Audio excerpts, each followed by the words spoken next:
البدع والأهواء، أهل البدع العقائدية وأهل البدع السياسية. نقول بيننا وبينكم السلف، بيننا وبينكم الكتب، كان فيقول البدع بيننا وبينكم. An Anas ibni Malik radhiyallahu anhu qal, ayahnya mati dalam masa jahiliyah, makanya kita nggak mengatakan radhiyallahu anhuma. Karena Abu Talha siapa namanya ya? Yaitu Khalid bin Zaid. Terbalik, yaitu Zaid bin Khalid. Abu Talha adalah Khalid bin Zaid. Kadang membuat kita terbalik-balik, Khalid bin Zaid dengan Zaid bin Khalid. Aksarul ansori bil madinati malan min nakhl. Abu Talha adalah orang Ansor yang paling banyak hartanya. Dari apa? Yaitu dari kebun-kebun kurma. Ini setelah apa? Setelah beberapa waktu. Di awal-awalnya beliau masih miskin ketika beliau hijrah. Kemudian apa? Karena dohirnya adalah waktu itu beliau hijrah, baru kemudian mulai bekerja dan sebagainya, kemudian kaya. Yang lain mengatakan beliau adalah Ansor. Cuma memang awalnya adalah Ansori yang miskin. Dan mungkin yang kedua lebih kuat, beliau adalah asli Ansor. Cuma awalnya beliau adalah orang miskin. Thayyib. Wa kana ahabbu amwalihi ilaihi bayruha. Dan harta yang paling beliau sukai adalah kebun beliau yang namanya Bayruha. Wa kanat mustaqbilatal masjid, dan dia berhadapan dengan masjid. Oh, kalau sekarang sangat mahal tuh.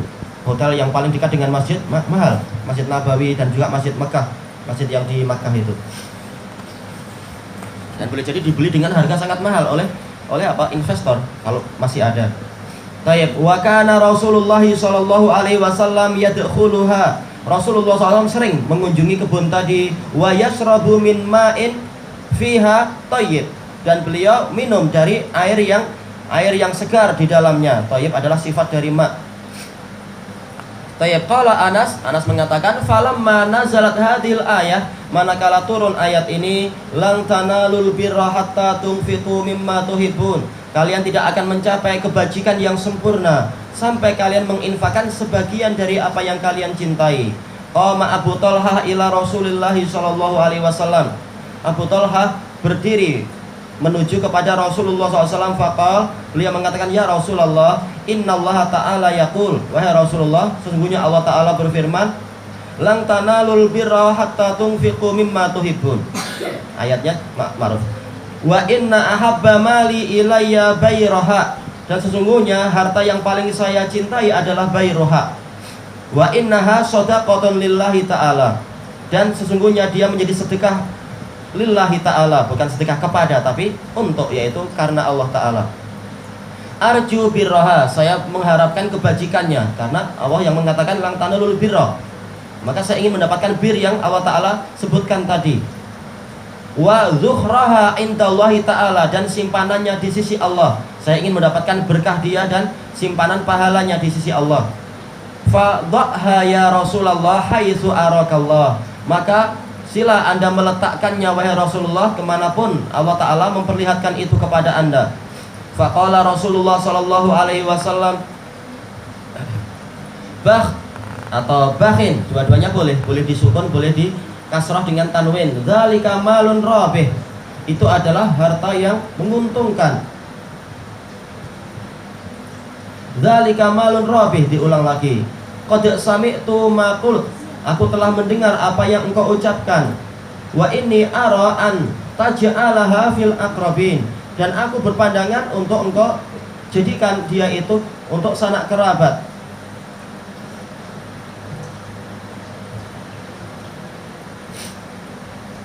Faqala Abu Talha, af'alu ya Rasulullah. Habis baterai. Saya akan mengerjakannya wahai Rasulullah. Faqassamaha Abu Talha fi aqaribih wa bani ammih. Lalu Abu Talha membagi-bagikannya di antara sanak kerabatnya dan anak dari pamannya. Yaitu apa? Sepupu ya. Muttafaqun alaih. Qauluhu sallallahu alaihi wasallam malun rabih, ruya fi as-sahihain rabih wa rayih. Bil ba' al-muwahhadah, ada titik satu di bawah, wal ya al-musannah, ya ada titik dua.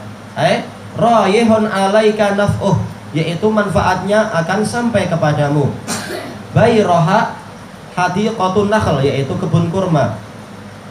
Wa ruwiya bi kasri alba wa fathiha biroha. Baik. Disebutkan di sini karena Abu Talha aktsarul ansori bil Madinati mal, yaitu Abu Talha adalah orang Ansor yang paling kaya di Madinah dengan apa? Dengan kebun-kebun kurma. Ini menunjukkan apa? Bahwasanya Allah Ta'ala yang membolak-balikkan keadaan. Watilkal ayyamu nudawiluha bainan nas. Hari-hari itu kami pergilirkan di antara manusia. Sebagaimana dijelaskan juga oleh siapa? Oleh Ibnul Jauzi rahimahullah ta'ala di dalam As-Saidul Khatir. Dunia ini tidak tetap dalam satu keadaan. Kadang kita kaya, kadang kita miskin. Sebaliknya, kadang kita miskin lalu kita kaya. Kadang kita sehat lalu sakit. Kadang kita sakit lalu kita sehat. Kadang kita gembira lalu kita sedih. Kadang kita sedih lalu kita gembira, dan seterusnya. Keadaan dunia memang seperti itu, untuk diuji siapa yang terbaik amalannya. Di masa yang enak dia bersyukur, di masa yang tidak enak dia bersabar. Memang itu adalah ujian semuanya. Maka inilah yang dialami oleh Abu Talha. Dulu beliau miskin, dan beliau adalah apa? Orang yang sangat bertakwa kepada Allah Ta'ala. Dan kisahnya ma'ruf bagaimana beliau masuk Islam dengan jasa istrinya itu. Dalam keadaan miskin pun beliau sangat apa? Sangat rajin bersedekah. Sebagaimana di dalam kisah apa itu? Tamunya Rasulullah SAW, hadis Abi Hurairah muttafaqun alaih itu, yang mengatakan ini majhud, yaitu saya betul-betul kelaparan. Maka kemudian Rasulullah menyuruh untuk apa? Dia datang ke istri-istri Rasulullah meminta sesuatu. Ternyata semua istrinya di 9 rumah itu semuanya mengatakan walladzi ba'atsaka bil haq laisa ma'ana illal ma'. Demi zat yang mengutus Anda dengan kebenaran, tidak ada yang bersama kami kecuali air. Semua istri Rasulullah pun dalam keadaan miskin. Kemudian apa? Rasulullah mengumumkan, man yudhayyifu dhaifa Rasulillah sallallahu alaihi wasallam falahul jannah. Siapakah yang mau memuliakan tamu Rasulullah SAW, maka dia akan masuk surga. Maka salah seorang Ansor, ini menguatkan memang beliau, Abu Talha memang Ansori, langsung mengatakan, saya wahai Rasulullah. Langsung dia apa? Balik menemui, membawa tamu itu menemui, masuk ke rumahnya. Lalu dia menemui istrinya, mengatakan, ama aki syai' nudayyifu biha Rasulillah SAW. Apakah engkau punya sesuatu untuk kita muliakan tamu Rasulullah SAW? Maka istrinya mengatakan, demi Allah kita enggak memiliki sesuatu illa ani ta'amu sibyah, kecuali makanan untuk anak-anak. Maka apa? Suaminya mengatakan, nanti kamu hidangkan makanan itu kepada tamu, kemudian kita matikan lampu dan kita buat kesan bahwasanya kita ikut makan bersama dia. Anak kita apa? Fa'al lilihim, yaitu jadikan mereka lalai sampai mereka tertidur. Ternyata betul. Maka apa? Tamunya makan dari makanan anak-anak. Kemudian disebutkan di dalam hadis itu apa? Fabata tawiyya ini butunahuma. Sementara suami istri tadi mereka sepanjang malam mereka melipat perut mereka karena mereka sendiri kelaparan, dan anaknya dijadikan tertidur. Nah, ketika masuk di waktu pagi, maka diceritakan kepada Rasulullah SAW. Maka Rasulullah bersabda, qad ajiba Allahu azza wa jalla bi sani'ikuma li dhaifikuma al-lailah. Sungguh ini Allah Ta'ala telah merasa kagum, dalam lafaz yang lain dhahik, tertawa, dengan perbuatan kalian berdua terhadap tamu kalian malam tadi. Ini adalah kedermawanan yang luar biasa, padahal mereka sangat kelaparan. Yang dimiliki hanya sekedar makanan bayi saja, yaitu yang diserahkan kepada tamunya. Nah, demi apa? Mencari surga. Setelah kaya ternyata apa? Tidak lupa diri Abu Talha, bahkan dia siap mensedekahkan apa yang paling dia cintai. Wa kana ahabbu amwalihi ilaihi bayroha, dan harta yang paling beliau cintai adalah bayroha, kebun yang sangat bagus, yang seandainya dijual harganya sangat mahal. Ternyata beliau siap untuk apa? Untuk menginfakkan ketika datang perintah di dalam ayat tadi. Perintah tetapi tidak sore.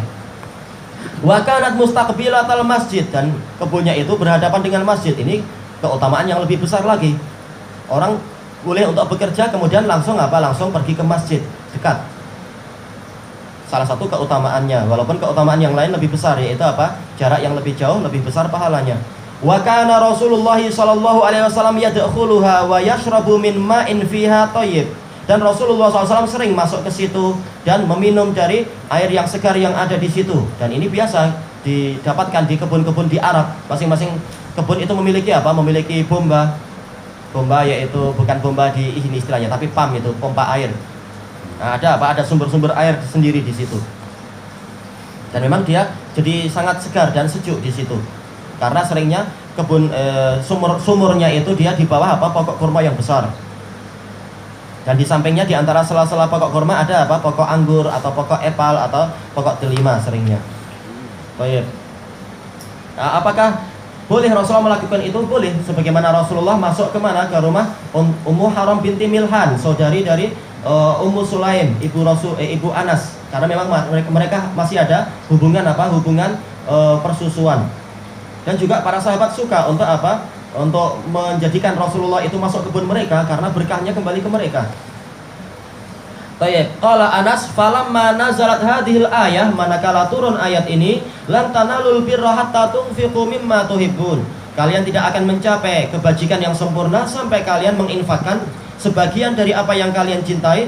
Langsung Abu Thalhah berdiri menuju kepada Rasulullah SAW. Ini menunjukkan cepatnya para sahabat untuk menjalankan syariat Rasulullah SAW. Suratu al-istijabah, cepatnya di dalam menyambut dalil-dalil yang datang itu.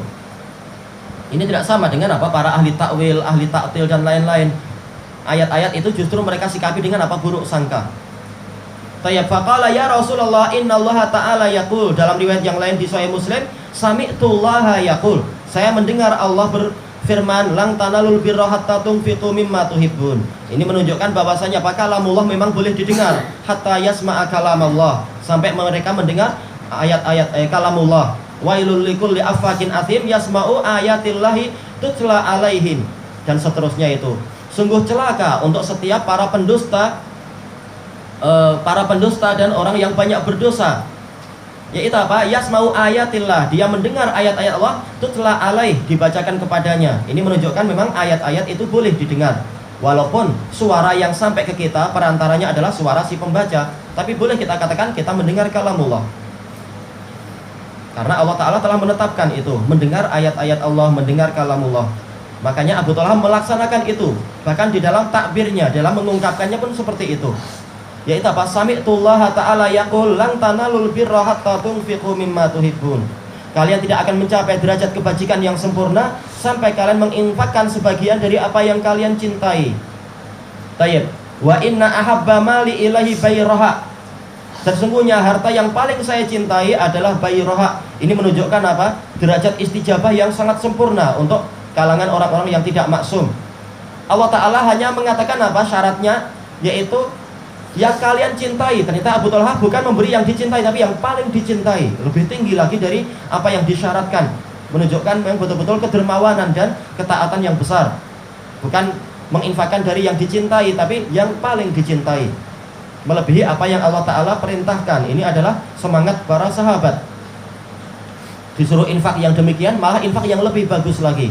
Semakin banyak tentunya semakin tinggi pahalanya. Kemudian wa innaha shadaqatun lillahi ta'ala. Sesungguhnya dia adalah sedekah untuk Allah Ta'ala, bukan kepada bukan Allah. Yaitu lillahi ta'ala, sedekah saya karena Allah Ta'ala, bukan mencari pujian para makhluk dan sebagainya.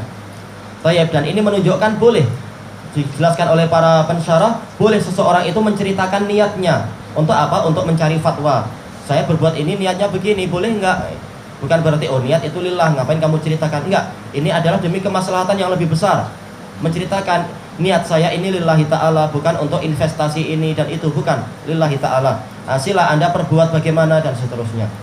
Arju birraha wa dhukhraha, dan saya mengharapkan, ini masih cerita masalah niatnya. Niatnya adalah mengharapkan kebajikan, mengharapkan pahala yang tersimpan dan seterusnya. Ini menunjukkan bahwasanya barang siapa beramal untuk mencari pahala, tidaklah dikatakan dia itu riya. Tidak seperti ucapan sebagian sufi, barang siapa beramal untuk mencari surga, maka dia tidak ikhlas. Ini ikhlas karena dia beriman kepada Allah, percaya pada janji Allah dan mencari akhirat, bukan mencari keduniaan.